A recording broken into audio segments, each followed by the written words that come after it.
नमस्कार दोस्तों, अघन अमावस्या व्रत कथा। जो भी मनुष्य अघन अमावस्या दिन व्रत करता है, स्नान दान पूजा पाठ दान दक्षिणा देता है, उसे अनंत गुना पुण्य की प्राप्ति होती है। अमावस्या व्रत की कथा का श्रवण करते हैं तो अखंड सौभाग्य और सुख की प्राप्ति होती है। अमावस्या व्रत कथा। एक नगर में गरीब ब्राह्मण परिवार रहता था। उनके घर एक बेटी थी जो बहुत ही सुंदर थी, लेकिन उसका विवाह नहीं हो रहा था।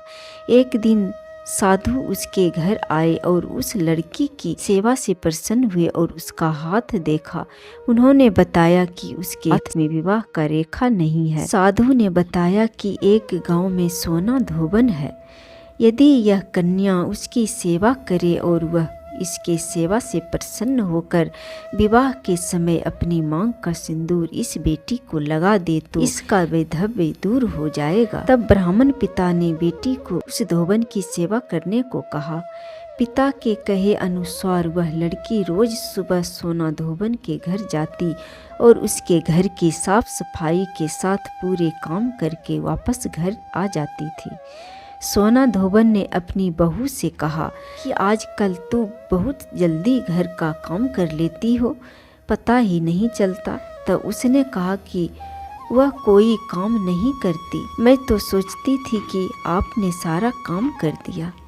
पता नहीं घर का सारा काम कौन कर जाता है। अगले दिन से सास और बहू निगरानी करने लगी। काफी दिनों बाद सोना धोबन ने उस कन्या को पकड़ लिया और उससे पूछा कि तुम इतने दिनों से मेरे यहाँ ये सब काम क्यों करती हो। तब उसने सोना धोबन को सारी बात बता दी। सोना धोबन तैयार हो गई। उसने जैसे ही उस कन्या की मांग में अपनी सिंदूर लगाई, वैसे ही उसकी पति की मृत्यु हो गई। वह काफी दिनों से बीमार था। ब्राह्मण परिवार के घर से लौटते समय सोना धोबन ने रास्ते में पीपल के पेड़ को 108 ईंट के टुकड़े की भावरी दी और 108 बार परिक्रमा की। उसके बाद पानी पिया। उस दिन वह सुबह से निराहार और बिना जल पिए थी। पीपल की परिक्रमा करते ही उसका पति जीवित हो गया। उस दिन सोमवती अमावस्या थी। धार्मिक मान्यताओं के अनुसार जो महिला सोमवती अमावस्या से भावरी देने की परंपरा शुरू करती है और हर अमावस्या को भावरी देती है,